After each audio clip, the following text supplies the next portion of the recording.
Iba na lang sama mo. Gusto mo, bukas. Huwag lang ngayon. Nakapangako ko kay Elsa eh.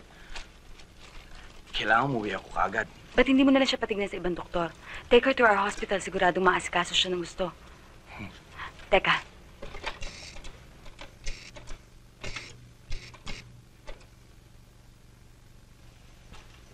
Hello? Dr. Mendez, please. Okay, now, breathe through your mouth. I'm pulling it out.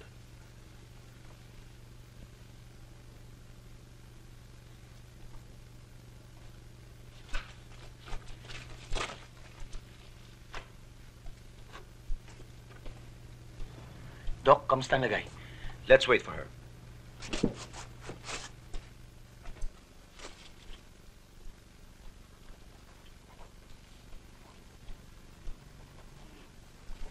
Okay.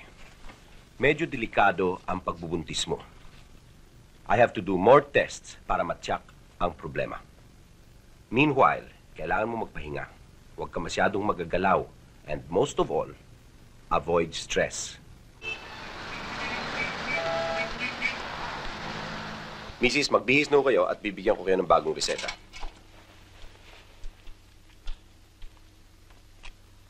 Good morning, Miss Monteverde. Good morning. This is a surprise. What can I do for you? Tapusin mo muna yan.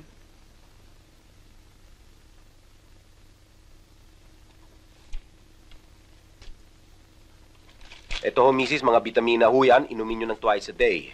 Opo, Bumalik Doktor. po kayo next week. Opo.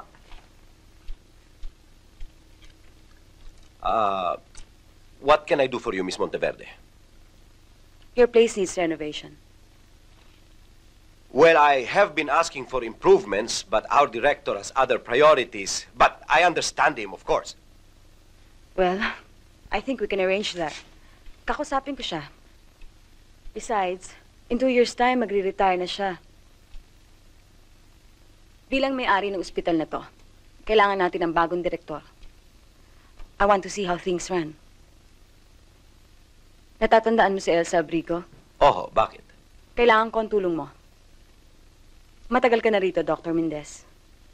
Pwede kitang gawing direktor ng ospital. Among other things, kung matutulungan mo ako. I want you to do something for me. Anong klaseng tulong?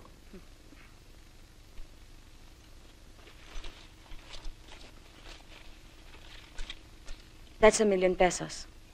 Kung makukuha niyo ang kailangan ko kay Elsa.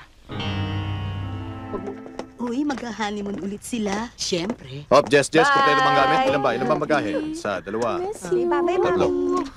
Okay. Oh, kiss na. Jess, habang wala kami, huwag kang magpapapasok na kahit sino, ha? Opo, sir. O, Thank you. Manang. Sige po, sir. Ma'am. Isang linggo lang naman kami Okay. sa Hong Kong. Yung bahay, Be a good girl. Rose Glow, yung mga bata. Oh, yung mga bata nga pala, Pababayaan. oh. Yung pasalubong na Bye. hindi namin Thank you, makakalimutan. ma'am. Bye! Sige ho. Oh, babay na. Babay, ma'am. Bye-bye. Oh, sir, ma'am. Bye.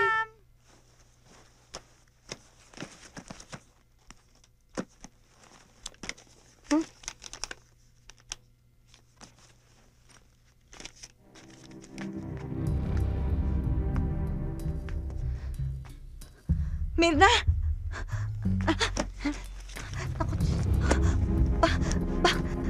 Halika.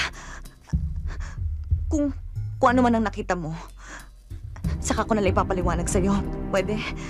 Hindi mo ko maiintindihan eh, ha?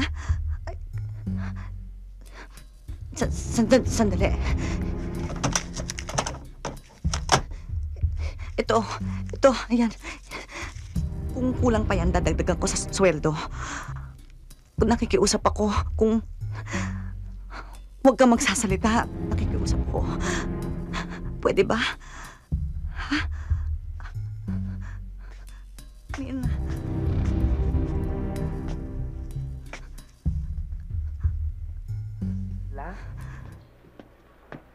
Telephone call for Dr. Agustin. Please proceed to the Tay, telephone call for Dr. Agustin. hindi pa kumpleto yung pera pero makakagawa pa ako ng paraan. Sige, Ging, kamusta? Nasa operating room na, anak.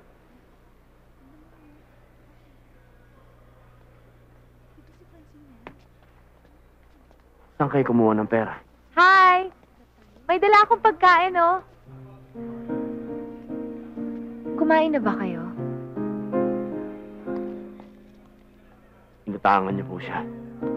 Hindi, ako ang nag-offer Gimo. Hindi niyo na po ako binigyan ng kahihiyan. Anak, babayaran naman natin eh. Utang to. Ang sabi ko sa inyo, gagawa po ako ng paraan. Gimo, oras ang kalaban natin. Eh, hindi ko naman alam ang gagawin ko, anak eh. Mas lalo akong magmumukhang hampas lupa nito. Saka pupulutin ng pride ko. Buhay ng kapatid mo nakataya dito, uunahin mo pa pride mo. Kung magsalita naman kayo. Huwag niyo po akong sumbatan na parang wala akong ginagawa. At hindi ko mahal ang kapatid ko. Ginagawa kong lahat ng paraan. Oo! Ginagawa mo nga lahat, pero bilang isang mabigat na pasanin. Anak ako kahit kailan, hindi ko itunuring ang kapatid mong isang pasanin. Minsan, subukan mo naman tignan si Gingging bilang isang kapatid at hindi pabigat o problema. Pride yan. Palibasa, wala ka nun eh. Wala ka naman itutulong sa pamilyan to eh. Dapat di na kita naging tatay. Ano ka mo? Ha? Ano ka mo? Kuya. At sana hindi ka na naging kapatid ni Gingging. Yan ang bagay mo. Kuya. Kuya. Kuya naman. Kuya.